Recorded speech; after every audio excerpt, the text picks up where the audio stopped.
मी स्नेहल जोशी.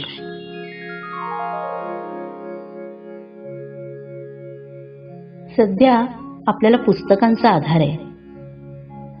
पुस्तकं खूप शिकवून जातात नाही आपल्याला. जगायला शिकवतात, जगाकडे बघायला शिकवतात. म्हणून तर म्हणतात ना, वाचाल तरच वाचाल. ऐकूया सरोज नेने यांची कविता पुस्तक. पागोळीतून ओंजळीत ठिपकणारा, तन मन ओलावणारा अक्षरांचा पाऊस म्हणजे पुस्तकांचा सहवास. इथं ऋतुचक्राचा पाळणा फिरतो, ऋषी मुनींचे वेद गातो. निसर्गाच्या चैतन्याचा तो मुक्त आविष्कार असतो.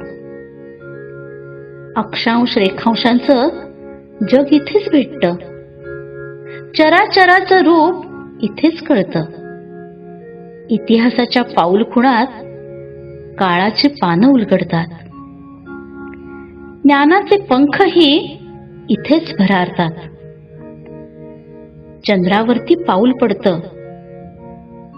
चंद्रावरती पाऊल पडतं तरी चांदण्यांचं निळं शिंपण अंगभर मात्र तसंच असतं. उलट सुलट वेणीचा, शब्दापलीकडील नात्याचा अर्थ इथेच उमगतो.